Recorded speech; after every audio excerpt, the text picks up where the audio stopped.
Welcome guys, welcome to my channel. आज हम लोग एचपीएससी का पीजीटी इकोनॉमिक्स के लिए जो हम प्री के लिए क्वेश्चंस की प्रैक्टिस सीरीज़ हमने स्टार्ट की हुई थी, उसी प्रैक्टिस सीरीज़ को कंटिन्यू करते हुए हम आज ग्रोथ एंड डेवलपमेंट में जो प्रीवियस ईयर कुछ क्वेश्चंस आए हुए हैं डिफरेंट एग्ज़ाम्स में, उनकी प्रैक्टिस करेंगे। क्योंकि हमारा जो एचपीएससी का पीजीटी इकोनॉमिक्स का सिलेबस है उसमें ग्रोथ एंड डेवलपमेंट के कुछ मॉडल्स हैं।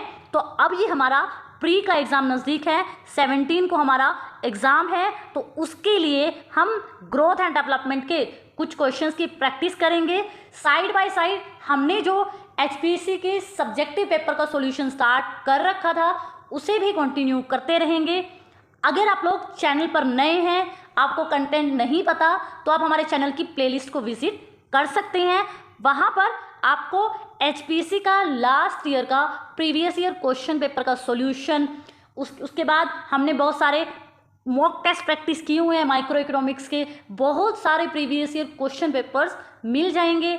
आप चाहो तो हमारे टेलीग्राम चैनल के साथ जुड़ सकते हैं। हमारे टेलीग्राम चैनल का नेम इकोनॉमिक्स बाय डीडी है। वहाँ पर आपको जो भी कंटेंट चैनल में डिस्कस किया जाता है उसकी जो पीडीएफ है आपको हमारे टेलीग्राम चैनल से मिल जाएगी। तो आज का जो हमारा पहला क्वेश्चन है वो है मैच द फॉलोइंग क्वेश्चन। आपको ये जो क्वेश्चन है हिंदी में भी मिलेंगे और इंग्लिश में भी, यहाँ पर देखो दोनों ही मीडियम में आपके लिए अवेलेबल हैं। अगर हम बात करें ग्रुप ए को ग्रुप बी के साथ मैच करना है, एशियन ड्रामा जो बुक है वो किसकी है? वो गुरना मिडाल की है। इसके बाद चॉइस ऑफ टेक्निक की बात करें तो choice of technique Amartya Kumar Sen की है। स्टेजेस ऑफ इकोनॉमिक ग्रोथ ये डब्ल्यू रोस्टो ने दी थी। स्ट्रेटेजी ऑफ इकोनॉमिक डेवलपमेंट कि डेवलपमेंट करने के लिए बैलेंस ग्रोथ का यूज़ करना चाहिए या अनबैलेंस ग्रोथ का, ये दिया था हर्षमैन ने। तो यहाँ पर मैच हमने कर लिया। आप नीचे दिए गए ऑप्शंस में से देख लेना कौन सा है। सेकंड क्वेश्चन देखिए आज का। सेकंड क्वेश्चन है point out the order in which the measure of development introduce. हमें ये बताना है कि जो नीचे दिए गए इकोनॉमिक डेवलपमेंट के मेजर्स हैं ये कब कब इंट्रोड्यूस हुए। अगर हम बात करें पर कैपिटल इनकम, आपने जब कभी भी इकोनॉमिक डेवलपमेंट के मेजर्स पढ़े हैं तो हम नेशनल इनकम को और पर कैपिटल इनकम को बहुत पहले से ही इकोनॉमिक डेवलपमेंट का मेजर करने का एक इंस्ट्रूमेंट मानते हैं। तो पर कैपिटल इनकम कब स्टार्ट किया गया था इकोनॉमिक डेवलपमेंट का मेजर करने के लिए, इसका एग्जैक्ट सन तो नहीं पता, लेकिन ये बहुत पहले से जो है डेवलपमेंट का मेजर है। अगर हम बात करें PQLI physical quality life index, ये 1979 में इंट्रोड्यूस किया गया था। इसके 3 कंपोनेंट है, लिटरेसी रेट, लाइफ एक्सपेक्टेंसी और लिटरेसी रेट, लाइफ एक्सपेक्टेंसी और एक और थर्ड पर कैपिटल इनकम। अगर हम लिटरेसी रेट, लाइफ एक्सपेक्टेंसी और PQLI में इन्फेंट मोर्टेलिटी रेट को हम देखते हैं। सॉरी यहाँ पर कंफ्यूजन हो गई। HDI में लिटरेसी रेट, लाइफ एक्सपेक्टेंसी, पर कैपिटल इनकम, और इसको 1990 में जो है इंट्रोड्यूस किया गया था। तो उस अकॉर्डिंग हमारा option number D right answer हो जाएगा। अगला क्वेश्चन देखिए। अगले क्वेश्चन में क्या बोला गया है? Which of the following equation satisfy the condition of stable growth in Harrod Domar model. Harrod Domar का जो मॉडल है उसमें कौन सी इक्वेशन एक स्टेबल इक्विलिब्रियम को बताती है? तो हम वहाँ पे क्या पढ़ते हैं? हम पढ़ते हैं जब हमारा actual growth rate, warranted growth rate और नेचुरल ग्रोथ रेट बराबर होता है तो हम क्या बोलते हैं? हमारा जो इक्विलिब्रियम आता है वो स्टेबल ग्रोथ आती है। तो इसीलिए ऑप्शन नंबर डी यहाँ आपका राइट आंसर हो जाएगा। अगला क्वेश्चन देखिए। करंटली HDI को हम कैसे मेजर करते हैं? अगर हम बात करें ह्यूमन डेवलपमेंट इंडेक्स की, तो ह्यूमन डेवलपमेंट इंडेक्स में जो 3 कंपोनेंट है, लिटरेसी रेट, लाइफ एक्सपेक्टेंसी, पर कैपिटल इनकम, हम इनमें यही तो देखते हैं कि हम कैसे अपनी लाइफ एक्सपेक्टेंसी रेट को बढ़ा सकते हैं, ईयर्स को, कैसे हम देश में लिटरेसी को इंक्रीज करें या कैसे हम लोगों की पर कैपिटल इनकम को इम्प्रूव करें। तो यहाँ पर हम HDI को मेजर करते टाइम अटेनेबल प्रोस्पेक्टिव्स को ध्यान में रखते हैं। तो इसीलिए ऑप्शन नंबर सी यहाँ आपका राइट आंसर हो जाएगा। अगला क्वेश्चन देखिए। अगले क्वेश्चन में आपसे प्रॉपर नाइफ एज प्रॉब्लम पूछी गई है। हैरेड मॉडल के अंदर ये होती है। तो प्रॉपर नाइफ एज की जो प्रॉब्लम होती है, जब हमारी किसमें नेचुरल ग्रोथ और वारंटेड ग्रोथ रेट में इनस्टेबिलिटी होती है, तो इसी को हम प्रॉपर नाइफ एज प्रॉब्लम बोलते हैं। यहाँ पर ऑप्शन ए भी ठीक है, ऑप्शन सी भी ठीक है, लेकिन हमें किसी एक को करेक्ट करके आना है, तो इसीलिए ऑप्शन नंबर सी के साथ हम जाएंगे, क्योंकि यहाँ पर इनस्टेबिलिटी शब्द को साथ में लिखा गया है। तो इसीलिए ऑप्शन नंबर सी यहाँ आपका राइट आंसर हो जाएगा। अगला क्वेश्चन देखिए, अगला क्वेश्चन आपका फिर क्या है, मैच द फॉलोइंग का क्वेश्चन आया। यहाँ पर आपको अलग अलग जो इकोनॉमिस्ट दिए गए हैं और इन इकोनॉमिस्ट का क्या है, हमारे पास वर्क गिवन है, उसको हमें क्या करना है, मेजर करना है। तो सबसे पहले अगर हम बात करें, सबसे पहले जो हमें पता है, अमृत्य कुमार सेन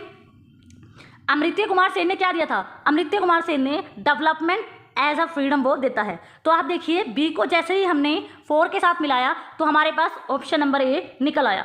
कई बार ऐसा होगा एग्जाम में हमें सबके नेम पता हो, ऐसा ज़रूरी नहीं है, तो आपको ये देख लेना है कि आपका कौन सा जो है मैच करता है। इसके बाद देखिए फर्स्ट जो है टोबिन जेम विलियम्स, ये क्या करता है, ये मेज़र करता है इकोनॉमिक वेलबींग को। अगर हम बात करें महबूब उल हक की, महबूब उल हक जो है ह्यूमन डेवलपमेंट रिपोर्ट के साथ ये जुड़ा हुआ है, HDI इसने दिया था। और इसके बाद अगर हम बात करें गोल्ड डी ने क्या किया था, ऑथेंटिक डेवलपमेंट का मेज़र दिया था। अब यहाँ पर आपका ऑप्शन नंबर ए राइट आंसर हो जाएगा।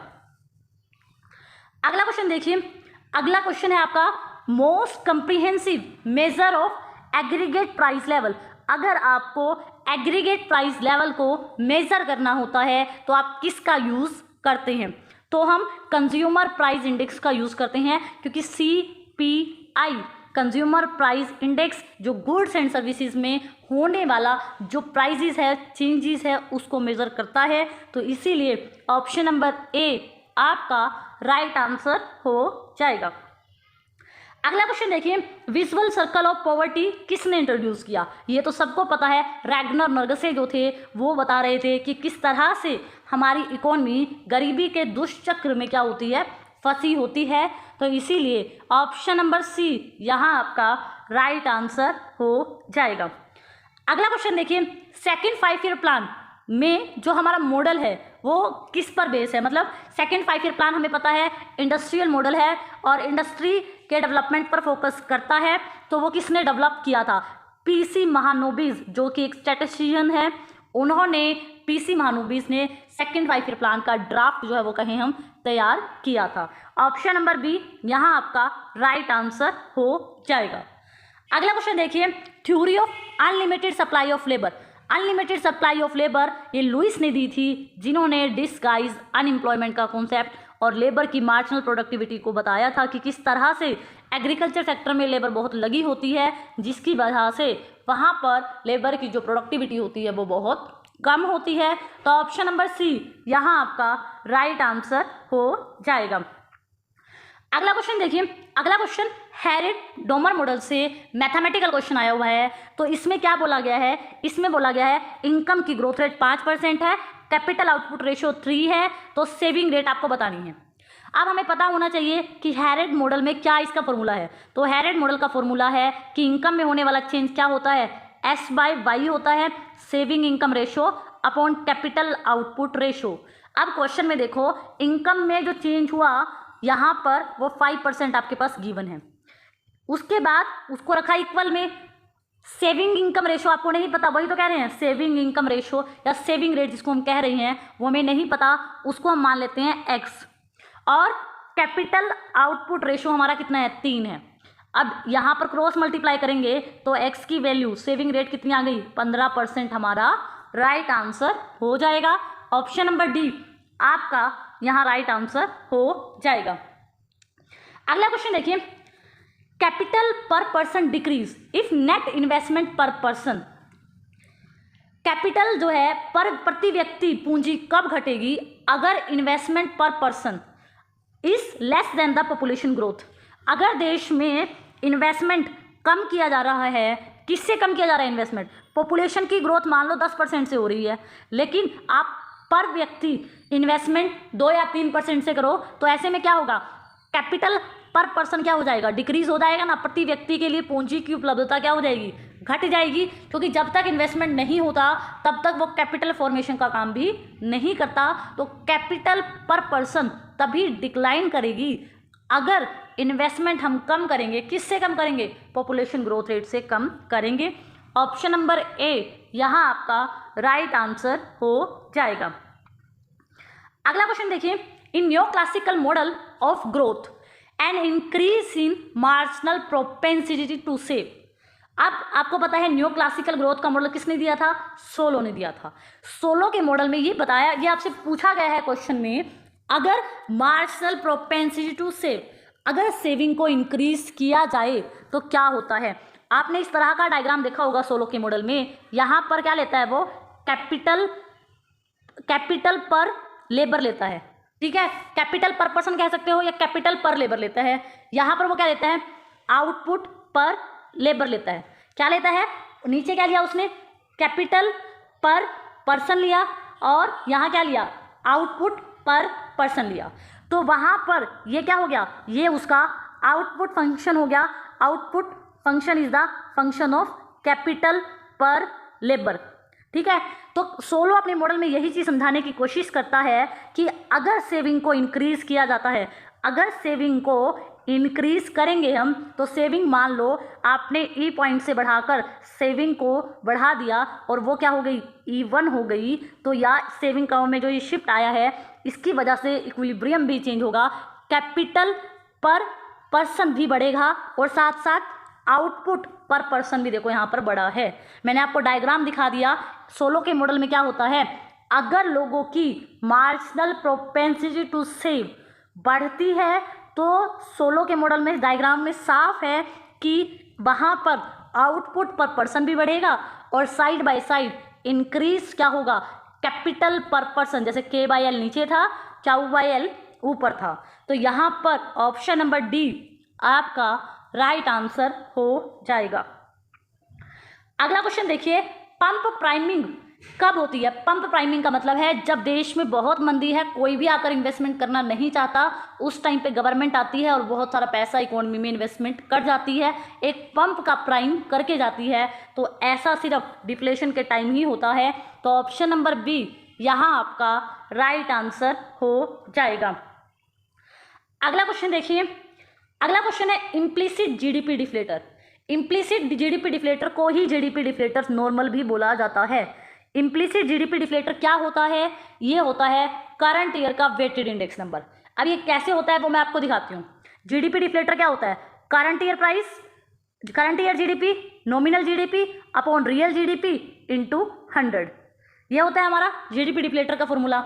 अगर हम बात करें करंट ईयर वेटेड इंडेक्स की, तो करंट ईयर वेटेड इंडेक्स भी क्या करता है, करंट ईयर वेटेड इंडेक्स में करंट ईयर क्वांटिटी को वेट असाइन किया जाता है और उसके बाद क्या होता है, जो गुड्स एंड सर्विसेज में होने वाले चेंज को मेजर किया जाता है। आपने लैशफेयर मेथड पढ़ा है ना, क्या कैसे करते हैं हम वो, change is P1 into Q1, ये क्या हो गई, करंट ईयर की नॉमिनल जीडीपी होगी ना, करंट ईयर प्राइस को करंट ईयर क्वांटिटी से आपने मल्टीप्लाई किया तो ये क्या हो गया, ये आपकी नॉमिनल जीडीपी हो गई। अगर हम बेस ईयर प्राइस के साथ करंट ईयर क्वांटिटी को मल्टीप्लाई करेंगे तो ये क्या हो जाएगा, ये रियल जीडीपी हो जाएगी आपकी, या बेस ईयर जीडीपी हो जाएगी इंटू 100। तो इस फॉर्मूले को जब लिखा जाता है खोल के तो जो फॉर्मूला बनता है वो है करंट ईयर वेटेड इंडेक्स का। तो ऑप्शन नंबर ए यहाँ आपका राइट आंसर हो जाएगा। अगला क्वेश्चन देखिए, which among the following does not constitute a source of growth in potential output. यहाँ क्वेश्चन में देखिए कौन है जो उत्पादन को बढ़ाने में ज़्यादा मदद आपकी नहीं करेगा। अगर कैपिटल आपके पास ज़्यादा है, आपके पास मशीन है, आपके पास काफ़ी पूंजी है, तो आपका आउटपुट बहुत तेज़ी से बढ़ेगा। लेबर बहुत ज़्यादा है तो वो आपका आउटपुट बनाएगा और आउटपुट भी बढ़ेगा और देश में ग्रोथ भी होगी।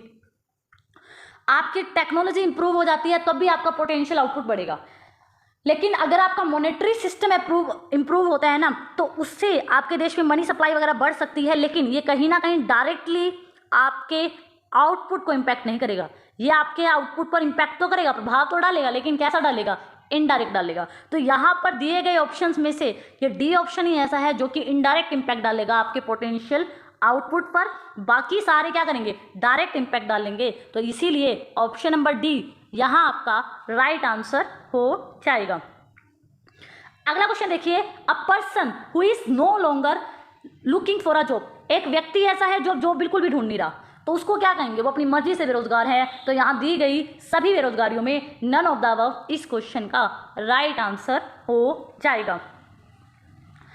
अगला क्वेश्चन देखिए, अकॉर्डिंग टू सोलो के क्वेश्चन के हिसाब से long run rate of growth, solo के मॉडल में जो लॉन्ग रन ग्रोथ रेट है एडवांस इकोनॉमी में किसके इक्वल होती है। तो सोलो के जो ग्रोथ रेट है लॉन्ग रन में एडवांस इकोनॉमी में उनकी ग्रोथ रेट इक्वल होती है नेचुरल रेट ऑफ ग्रोथ के, जो कि हैरिड की नेचुरल ग्रोथ रेट होती है। तो इसीलिए ऑप्शन नंबर ए इस क्वेश्चन का आपका राइट आंसर हो जाएगा। अब यहाँ पर आपसे पूछा है बैलेंस ग्रोथ का मतलब क्या होता है। बैलेंस ग्रोथ का मतलब ये होता है कि इकोनॉमी में कहीं ना कहीं बैलेंस डेवलपमेंट हो, जितने भी डिफरेंट सेक्टर्स हैं इकोनॉमी के, चाहे वो एग्रीकल्चर हो, प्रोडक्शन हो, सर्विस सेक्टर हो, तो सभी में बैलेंस डेवलपमेंट चलता रहे। यही बैलेंस ग्रोथ की क्या है, डेफिनेशन है। ऑप्शन नंबर सी यहाँ आपका राइट आंसर हो जाएगा। ये क्वेश्चन वही पिछले वाला रिपीट हो गया कि कैपिटल पर पर्सन कब डिक्रीज करेगा, जब इन्वेस्टमेंट पर पर्सन कम होगी पॉपुलेशन की ग्रोथ रेट से। तो यहाँ पर तो ये वही क्वेश्चन रिपीट हुआ है। ऑप्शन नंबर ए आपका राइट आंसर हो जाएगा। 20 और 21 क्वेश्चन वही रिपीट हुआ है, तो इनको भी हम स्किप कर देते हैं। अगला क्वेश्चन देखते हैं। अगले क्वेश्चन में है सस्टेनेबल डेवलपमेंट होता क्या है। सस्टेनेबल डेवलपमेंट की एक सिंपल सी डेफिनेशन है कि हमें क्या करना है, प्रेजेंट जनरेशन की नीड को कॉम्प्रोमाइज़ किए बिना फ्यूचर जनरेशन की नीड को भी सेटिस्फाई करना है। यही होता है हमारा सस्टेनेबल डेवलपमेंट। इसीलिए ऑप्शन नंबर सी इसका राइट आंसर हो जाएगा। अगला क्वेश्चन है, सेन जो है पॉवर्टी को मेजर करते टाइम क्या क्या इंक्लूड करता है। सेन ने जब पॉवर्टी के मेजर्स बताए थे, अमृत्य कुमार सेन है ये, इसने पॉवर्टी को मेजर करने के लिए हेड काउंट रेशो में क्या होता है, एक जितने नंबर ऑफ पुअर पर्सन होते हैं उनको काउंट ऐसे कर लिया जाता है। पॉवर्टी गैप रेशो का मतलब है आप एक ऐसी इनकम बता देते हो, मान लो 500 रुपीज़ एक नॉर्मल इनकम है, जिनकी इससे कम इनकम होगी और उनमें जितना गैप होगा उसे को हम पॉवर्टी गैप रेशो से मेजर करते हैं। या distribution of income among the poor, कि जो पुअर लोग हैं उनके बीच में इनकम का डिस्ट्रीब्यूशन कैसा है। तो अमृत्य कुमार सेन पॉवर्टी को मेजर करने के लिए क्या करता है, इन तीनों को ही इंक्लूड करता है। तो इसीलिए ऑप्शन नंबर डी आपका यहाँ राइट आंसर हो जाएगा। अगला क्वेश्चन देखिए, अगले क्वेश्चन में आपसे पूछा गया है for a planner in context of choice of technique, तो आपके लिए प्रोप्राइटरी टेक्निक कौन सी होगी। तो नियोजक मतलब जो योजना बनाता है, उसको अगर तकनीक का चयन करना होता है तो किस तरह से वो कौन सी टेक्नोलॉजी से प्रोडक्शन करना उसके लिए सही रहेगा। अब एक जो नियोजक है या एक प्लानर है, उसे कौन सी टेक्निक से प्रोडक्शन करना है, ये डिसीजन वो इस बात को ध्यान में रख कर लेगा कि जो प्लान कर रहा है उसका ऑब्जेक्टिव क्या है। अगर उसका ऑब्जेक्टिव क्या है, ज़्यादा से ज़्यादा लोगों को एम्प्लॉयमेंट देना है, तो उसके लिए लेबर टेक्निक ज़्यादा अच्छी है। अगर वो ज़्यादा मशीनी प्रोडक्ट बनाना चाहता है, एफिशिएंसी ज़्यादा चाहता है, तो वो कैपिटल एग्यूमेंटिंग टेक्निक यूज़ करेगा। या फिर कई देशों में जैसा भी हमारा ऑब्जेक्टिव होता है, इंटरमीडिएट्स टेक्निक का यूज़ किया जाता है। तो ये इस बात पे डिपेंड करता है कि हम कौन सी टेक्निक को चुनें, कि हमारा प्लान ऑब्जेक्टिव क्या है, हम किस ऑब्जेक्टिव तक पहुंचना चाहते हैं, और उस ऑब्जेक्टिव तक कौन सी टेक्निक हमें जल्दी पहुंचा सकती है, उसी को ध्यान में रखते हुए हम टेक्निक का चुनाव करेंगे। तो इसीलिए ऑप्शन नंबर डी इस क्वेश्चन का राइट आंसर हो जाएगा। अगला क्वेश्चन देखिए, अगला क्वेश्चन है mode of the production. Mode of the production मतलब आपके पास जो उत्पादन के जितने भी संसाधन हैं उनका किससे रिलेशन है। ये कार्ल मार्क्स ने बताया था। कार्ल मार्क्स ने क्या कहा था, ड्यूलिटी होती है किसके बीच में, forces of production. Forces of production का मतलब आपके पास उत्पादन करने के जितने भी साधन होते हैं या पावर्स का जो डिस्ट्रीब्यूशन होता है, और या फिर रिलेशन का उसके साथ प्रोडक्शन का क्या संबंध होता है। ये स्टेटमेंट मोड ऑफ प्रोडक्शन का मतलब होता है कि duality of forces of production and relation of production. ये कार्ल मार्क्स की दी गई एक स्टेटमेंट है। तो ऑप्शन नंबर डी यहाँ आपका राइट आंसर हो जाएगा। अगला क्वेश्चन देखिए, अगला क्वेश्चन है unlimited supply of labour pre assume. Unlimited supply of labour में जो कि लुइस ने दी थी, उसमें पहले ही क्या एज्यूम कर लिया जाता है। कि वहाँ पर किस चीज़ को हम एज्यूम करते हैं, श्रम की आवश्यकता से अधिकता डिस्गाइज अनएम्प्लॉयमेंट। वहाँ पर उसमें जब आप लुइस का मॉडल पढ़ते हो तो एक बात तो एज्यूम हो ही जाती है कि मार्जिनल प्रोडक्टिविटी ऑफ लेबर क्या होती है, ज़ीरो होती है, और जितने लोग काम करने के लिए चाहिए किसी चीज़ को उससे ज़्यादा लोग लगे होते हैं। तो यहाँ पर डिस्गाइज अनएम्प्लॉयमेंट इस क्वेश्चन का राइट आंसर हो जाएगा। अगला क्वेश्चन देखिए, अगला क्वेश्चन फिर वही मैच द फॉलोइंग का है। इसमें भी हम क्या करेंगे, जो हमें पता है, inverted U shape curve Simon Kuznets ने दिया था। एक तरफ इनकम इनइक्वालिटी को मेजर करने के लिए पर कैपिटल इनकम और दूसरी तरफ ग्रोथ, और इसका डेवलपमेंट के साथ क्या रिलेशन है, ये साइमन कजनेट ने दिया था। इसके बाद स्ट्रॉन्ग ऑर्डरिंग पॉल सैमुएल्सन ने दी थी। नाइफ एज प्रॉब्लम हम पढ़ चुके हैं, ये किसने दिया है, हैरी डोमर ने दिया है। गोल्डन एज ये जॉन रॉबिन्सन का भी है, और ये हम जॉन रॉबिन्सन के साथ इसमें जाएंगे। यहाँ पर ये वाला आप मैच कर लेना कि किसके साथ हम गए हैं। अगला क्वेश्चन देखिए, अगला क्वेश्चन फिर आपका क्वेश्चन नंबर 40, फिर आपका क्या आ गया, मैच द फॉलोइंग का आ गया। इसमें भी हम क्या देखेंगे, इसमें भी हम यही देखेंगे कि हमें कौन कौन से ऑप्शंस ऐसे हैं जो पता हैं। तो सबको पता होता है कि एरो जो होता है, एरो ने लर्निंग बाय डूइंग का कॉन्सेप्ट दिया होता है। एरो हमेशा मानता है कि हर एक बंदा जो है कर कर सीखता है। लर्निंग या लिविंग, सॉरी लिविंग नहीं लर्निंग आएगा, सॉरी यहाँ मिस्टेक है, लर्निंग बाय डूइंग, कि करके छोड़ दो या मतलब करके उस काम को छोड़ दो, लेकिन करके ही एक बंदा काम सीखता है। ठीक है, अगर हम बात करें रोमर पोल की, रोमर पोल ने रिसर्च एंड डेवलपमेंट में काम किया था। इसके बाद लोकस रोबर्ट ने क्या किया था, इसने कहा था कि ह्यूमन कैपिटल का इकोनॉमिक ग्रोथ पर क्या इम्पैक्ट पड़ता है।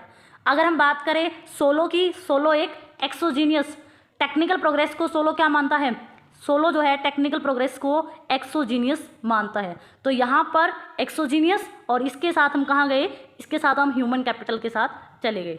अब यहाँ हम मैच कर सकते हैं। अगला क्वेश्चन देखिए, अगला क्वेश्चन है consider the sum of the factors related to economic growth. इनमें से दिए गए फैक्टर्स में से कौन कौन से हैं जिनका संबंध आर्थिक विकास से है। जितना ज़्यादा हमारा इनपुट होगा उतना ज़्यादा हम आउटपुट बना पाएंगे, ये बात तो बिल्कुल सही है। टेक्निक्स और इंस्टीट्यूशनल चेंज से आउटपुट पे प्रभाव पड़ेगा। जितनी अच्छी टेक्निक, जितना ज़्यादा इंस्टीट्यूशनल चेंज अच्छी, उतना आउटपुट अच्छा। जितना लेवल ऑफ स्किल एफिशिएंसी अच्छी, तो ज़्यादा आप आउटपुट बना पाएंगे। डाइवर्सिफिकेशन ऑफ आउटपुट, आप किसी की बहुत सारी वेराइटियाँ बना रहे हैं, जितना आप दूसरे से डाइवर्सिफिकेशन करोगे अपना, उतना आपके ग्रोथ होने के चांसेस ज़्यादा हैं। तो यहाँ पर सभी ऑप्शंस इकोनॉमिक ग्रोथ से रिलेटेड हैं, ये सारे फैक्टर इकोनॉमिक ग्रोथ को प्रभावित करेंगे। तो ऑप्शन नंबर डी यहाँ आपका राइट आंसर हो जाएगा।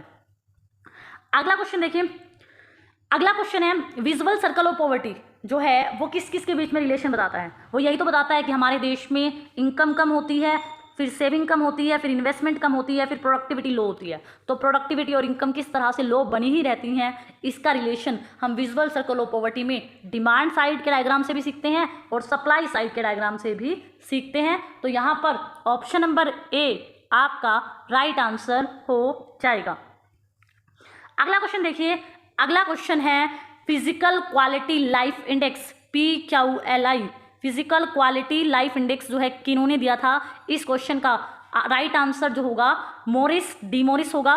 महबूब उल हक ने तो HDI दिया था। मुझे लगता है मैंने स्टार्टिंग का जो क्वेश्चन जब आपको कराया ना PQLI का, उसमें गलत बता दिया। मोरिस डी मोरिस ने PQLI दिया है, महबूब उल हक ने तो HDI दिया था।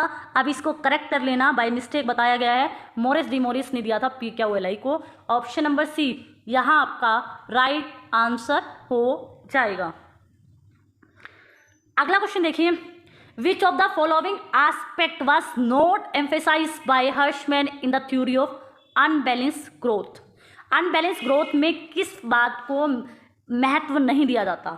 अब आपको पता है कि अनबैलेंस ग्रोथ में कभी भी इक्विलिब्रियम पे कोई फोकस नहीं किया जाता, कि जितने भी डिफरेंट सेक्टर्स हैं सभी इक्वालिटी होनी चाहिए, सब में एक जैसा विकास हो, ये कोई ज़रूरी नहीं है। बाकी सभी factors, forward linkage, backward linkage, direct productive activity, social overhead capital, इन सब पे फोकस होता है, लेकिन कभी भी इस चीज़ पे फोकस होता ही नहीं है कि हम कैसे इक्विलिब्रियम लेके आएँ डिफरेंट सेक्टर के अंदर। तो ऑप्शन नंबर डी यहाँ आपका राइट आंसर हो जाएगा। अगला क्वेश्चन फिर आपका मैच द फॉलोइंग का क्वेश्चन है। अब आपसे ये पूछा गया है कि इनमें से कौन सा पेयर करेक्टली मैच नहीं है। तो यहाँ पर क्रिटिकल मिनिमम एफर्ट्स ये लेविंस्टीन का है, ना कि ये नेल्सन ने दिया है। ठीक है, नेल्सन ने तो लो लेवल इक्विलिब्रियम ट्रैप दिया है, लेकिन क्रिटिकल मिनिमम एफर्ट ये लेविंस्टीन की थ्योरी है। बाकी सारे ऑप्शन यहाँ करेक्ट है, तो ऑप्शन नंबर बी यहाँ आपका राइट आंसर हो जाएगा। अगला क्वेश्चन है, नाइफ एज की प्रॉब्लम कहाँ अराइज होती है। ये क्वेश्चन हम बहुत डिस्कस कर चुके हैं कि हैरेड डोमर के मॉडल में नाइफ एज की जो प्रॉब्लम होती है वो अराइज होती है। अगला क्वेश्चन देखिए, अगला क्वेश्चन है, किसने अनबैलेंस ग्रोथ की थ्योरी को दिया था। ये था एओ हर्शमैन ने अनबैलेंस ग्रोथ की थ्योरी को दिया था। ऑप्शन नंबर सी यहाँ आपका राइट आंसर हो जाएगा। अगला क्वेश्चन देखिए, social factor in under developed countries क्या करते हैं। सोशल फैक्टर मतलब सामाजिक कारक, वहाँ के रीति रिवाज। तो सोशल फैक्टर क्या होता है किसी भी देश का, वहाँ के रीति रिवाज, वहाँ के कस्टम्स, वहाँ की धारणाएं, वहाँ की भावनाएं। तो सोशल फैक्टर्स जो होते हैं अंडर डेवलप कंट्रीज में वो क्या करते हैं, रिट्रड होता है ग्रोथ, वृद्धि को शिथिल कर देना, मतलब आगे बढ़ने नहीं देते। मान लो किसी अंडर डेवलप कंट्रीज में आज भी अंधविश्वासों में जिया जा रहा है, आज भी बहुत पुरानी रूढ़िवादी परंपराओं को माना जाएगा, तो उस देश में जो विकास है वो कैसा हो जाएगा, रिट्रेड हो जाएगा, मतलब शिथिल हो जाएगा, स्थिर हो जाएगा, उसमें कोई वृद्धि नहीं हो पाएगी। तो इसीलिए ऑप्शन नंबर ए यहाँ आपका राइट आंसर हो जाएगा। अगला क्वेश्चन देखिए, the term of Hindu rate of growth किसने कॉइन की थी। क्या हुआ था 1950 से लेकर 1980 के आसपास तक हमारा जो ग्रोथ रेट है वो 3.5 के आसपास, शायद 60 आएगा, जब ग्रोथ रेट बहुत कम रही थी। 3.5% पर एनुअली हम ग्रोथ कर रहे थे। तो ये जो हिंदू ग्रोथ रेट जिसका नाम पड़ा, इसे राजकृष्णन ने क्या किया था, कॉइन किया था। तो ऑप्शन नंबर डी यहाँ आपका राइट आंसर हो जाएगा। अगला क्वेश्चन देखिए, अगला क्वेश्चन है, जो न्यो क्लासिकल मॉडल है ग्रोथ के, क्या वो स्टेडी स्टेट ग्रोथ को प्रिडिक्ट करते हैं। सही बात है, आपने देखा है कि सोलो का जो मॉडल है वो न्यो क्लासिकल मॉडल है ग्रोथ का, और उसमें हम स्टेडी स्टेट इक्विलिब्रियम या ग्रोथ पर पहुंचते हैं, और वहां पर सेविंग और इन्वेस्टमेंट दोनों ही इक्वलिटी को हम एज्यूम करके चलते हैं इसकी एजप्शन में। तो दोनों ही बातें सही हैं, both A and R true and R is the correct explanation of A. Option number A यहाँ आपका राइट आंसर हो जाएगा। अगला क्वेश्चन देखिए, अगला क्वेश्चन फिर मैच द फॉलोइंग का है। लर्निंग बाय डूइंग ये हमें पता है, एरो ने दी, division of labour Adam Smith ने दिया, low level equilibrium trap R Nelson ने दिया है, उसके बाद stationary state John Stuart Mill ने दी है। तो यहाँ पर आपका अब आप मैच कर सकते हो कि कौन सा ऑप्शन हमारा राइट है। अगला क्वेश्चन देखिए, अगला क्वेश्चन फिर मैच द फॉलोइंग का है। बिग पुश थ्योरी रोस्टन रोडान ने, नाइफ एज प्रॉब्लम हैरेड डोमर की है, गोल्डन रूल ऑफ एक्यूमुलेशन किसका है, गोल्डन रूल ऑफ एक्यूमुलेशन और गोल्डन एज। अब देखो, अगर हमें दो भी बिल्कुल करेक्ट पता है कि एक का तो बी ही आएगा, फर्स्ट का बी, सेकंड का 4, फर्स्ट का बी और सेकंड का 4, ये आपका ऑप्शन नंबर बी ही आपका यहाँ पर राइट आंसर हो जाएगा। गोल्डन एज जॉन रॉबिन्सन और golden rule of capital accumulation Adam Phillips ने दिया था। अगला क्वेश्चन देखते हैं।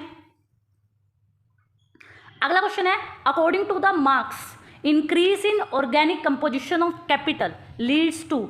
अगर आपको कार्ल मार्क्स की जो एक मैथमेटिकल इक्वेशन है वो याद है, तो कार्ल मार्क्स की जो मैथमेटिकल इक्वेशन है लास्ट में क्या बनती है, profit is equal to SV और 1 माइनस क्यू। इसका मतलब ये है, क्यू का मतलब है organic composition of capital. Organic composition of capital का मतलब होता है constant capital upon constant plus variable capital. SV का मतलब होता है लेबर का एक्सप्लॉयटेशन। तो ये इक्वेशन आपकी ये दिखाती है कि जितना ज़्यादा हम लेबर का एक्सप्लॉयटेशन करेंगे उतना ज़्यादा हमारा प्रॉफिट इंक्रीज करेगा।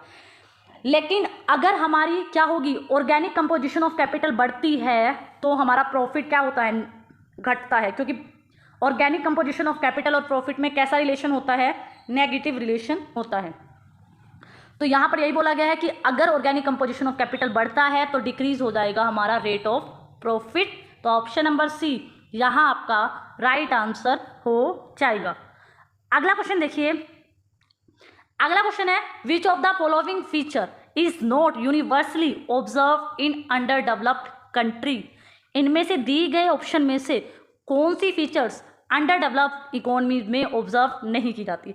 वहाँ पर आपने देखा होगा हमारी पर कैपिटल इनकम बहुत लो रहती है, हाई डेंसिटी ऑफ पॉपुलेशन होती है, हर जगह जनसंख्या का उच्च घनत्व होता है, थोड़े से एरिया में बहुत ज़्यादा लोग रह रहे होते हैं, लिटरेसी रेट लो रहता है। लेकिन ऐसा ज़रूरी नहीं है कि सबसे ज़्यादा शेयर वहाँ पर एग्रीकल्चर का जीडीपी में हो, तो ये यूनिवर्सली ट्रू होना ज़रूरी नहीं है, बाकी यूनिवर्सली ट्रू हो सकते हैं। ऑप्शन नंबर सी यहाँ आपका राइट आंसर हो जाएगा। आज का हमारा last question, in which of the following growth model human capital एक इंपॉर्टेंट रोल प्ले करता है। तो हमने एरो का मॉडल, रॉबर्ट लुकस का मॉडल में देखा है जो कि एंडोजीनियस ग्रोथ मॉडल है, तो उनमें ह्यूमन कैपिटल का बहुत इंपॉर्टेंट रोल है। बाकी न्यू क्लासिकल मॉडल में भी नहीं है, मार्क्स में भी नहीं है और हेराडोमर में भी नहीं है। आज हमने 43 क्वेश्चंस डिस्कस किए, 1 या 2 वीडियो और डिस्कस करेंगे जिसके अंदर ग्रोथ के जितने भी टॉपिक्स हमारे HPSC के एग्ज़ाम के पैटर्न में हैं, उससे जितने भी क्वेश्चंस बनते हैं हम सबकी प्रैक्टिस करेंगे। Side by side subjective paper जो हम सोल्व कर रहे थे वो भी करते रहेंगे। अगर आपको मेरी वीडियो समझ आती हैं, अच्छी लगती हैं, तो प्लीज़ मेरे चैनल को शेयर कीजिए, सब्सक्राइब कीजिए। Thank you so much for watching this.